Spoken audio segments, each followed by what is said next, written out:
Hi everyone in YouTube land. I am doing a video on some of the things that American Girl made for the birthday section of a lot of the American Girl collection books. As you guys probably know, a lot of the books from Pleasant Company and American Girl were broken up into meat books, lesson books, and surprise books, as well as birthday books. And the first couple of collections that American Girl made, or Pleasant Company made, under the American Girl series were books that featured some of the birthdays, and most of the birthdays were in the spring months. So I'm going to show you the collections that I have for some of the birthday sets, as well as some of the new sets that came throughout the years. I'm going to begin with Josefina. Josefina, I didn't really get a lot for Josefina's collection.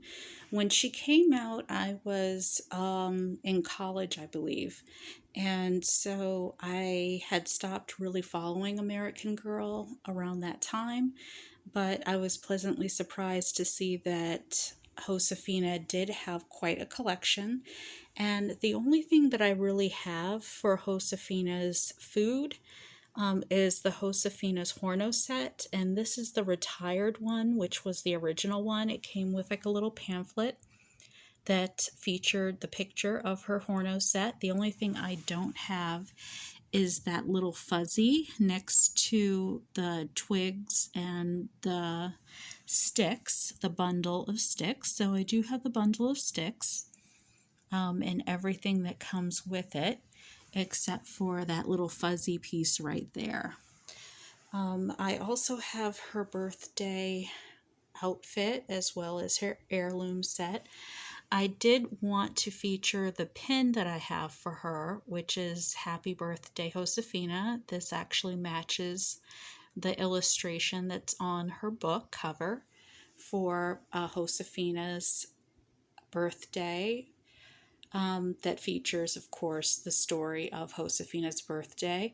Over the years, they've changed the cover, so a lot of you younger folks who are watching the video, you guys might not recognize this illustration at all, but when Josefina's collection debuted, I believe that this was the original illustration that came with her book series.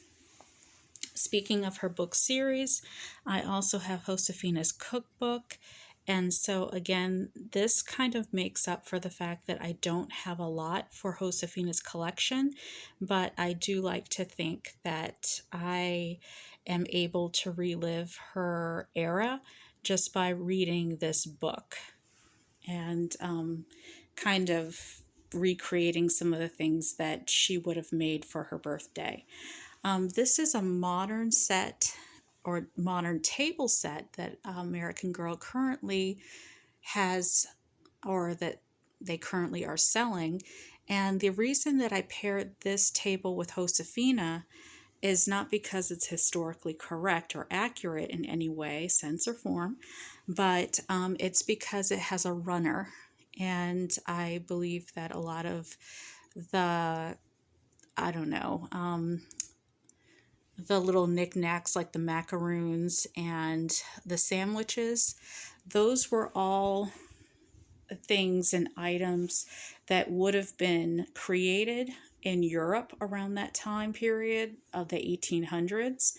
And so even though Josefina was more of a Mexican heritage doll and she celebrated Santa Fe and Mexican culture, I would like to think that if you were to go throughout history and go throughout Europe, you would have found macaroons and some of these sandwiches offered in some of the nice, classy boutiques or markets that they had throughout Europe. And because Spain was heavily associated with European culture, even during the 1800s, the 1820s, especially during colonialism and the expansion of the Spanish culture and the Spanish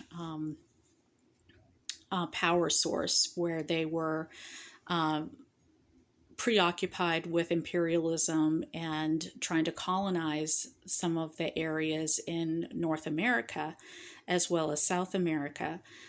Josefina would have still been very familiar with what was going on in Europe and what some of the latest fashions were.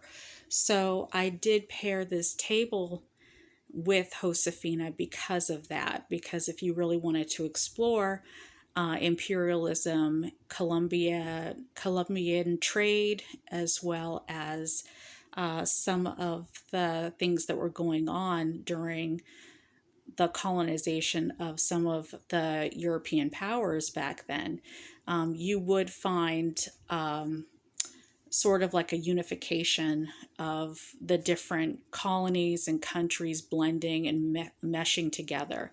But if I could find more of Josefina's food items from her original collection, I would definitely pair it with Josefina right here. All right, next up is Molly. So you can see that I have Happy Birthday Molly, her original book.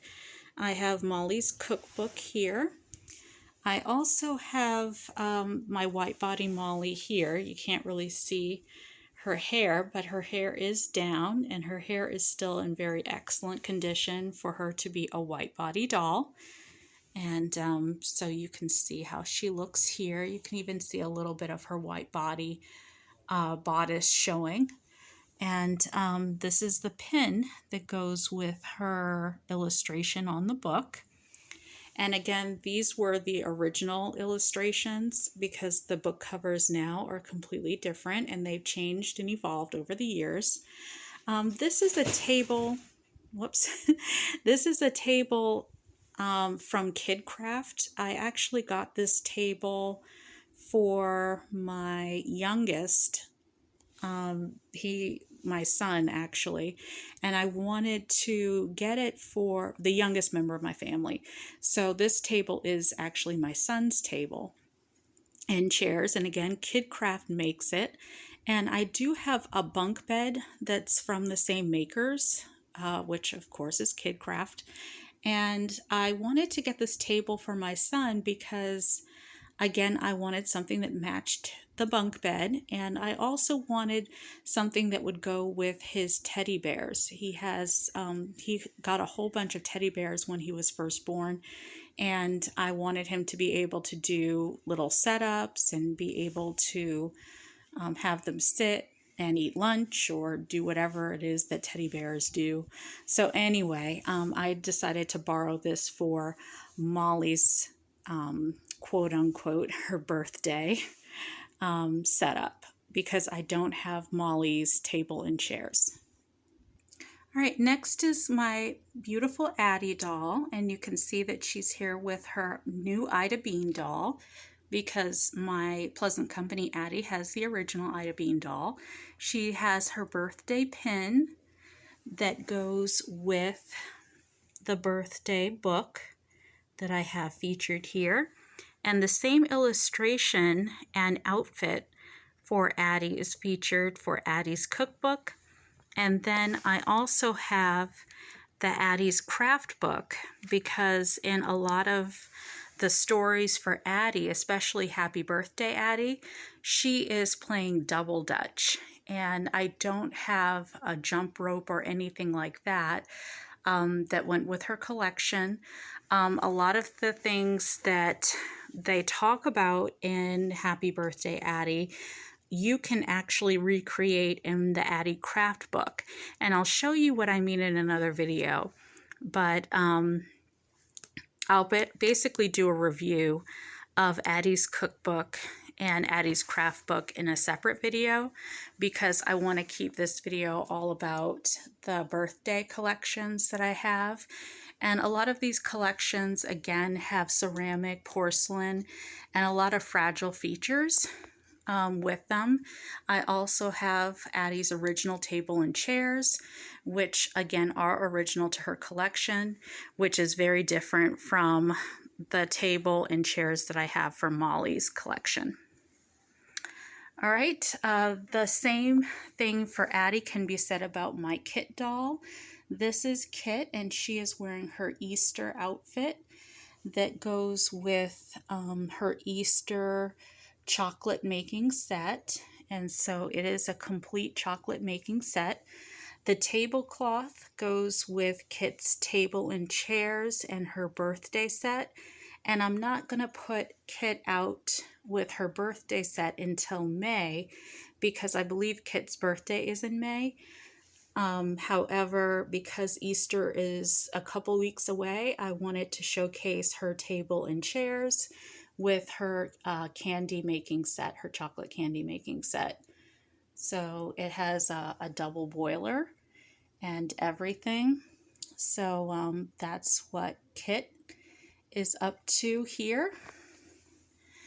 All right, next up is Cecile and Marie Grace, and they are with their, I don't know what you would call this. These aren't like birthday accessory type items, but this was something that was a part of the Marie and Cecile, Marie, what is her name? Marie Grace and Cecile collection. And they had the smallest collection, I think, as far as historical dolls, which I'll never understand. A lot of people will try to make the contrast, the comparison and contrast between Addie and Melody, but they leave out poor Cecile. And Cecile was far from poor. She was actually very affluent and rich, richer than Marie Grace, her counterpart, whose father was a doctor. And American Girl got rid of Cecile and her storyline very, very quickly. I don't know if there was any kind of systemic racism behind that, just because Cecile was an African American, well-off, affluent, wealthy character. And I don't know if maybe American Girl felt better as far as leaving Addie up because she represented American slavery as well as Reconstruction, which were very challenging times for African Americans, while Cecile was 1853. So she was still dealing with slavery in her time, but she represented the affluent African Americans in America during that time. And a lot of people don't focus on that. A lot of people just tend to focus on American slavery and Reconstruction, as well as sharecropping and the Great Migration for African Americans.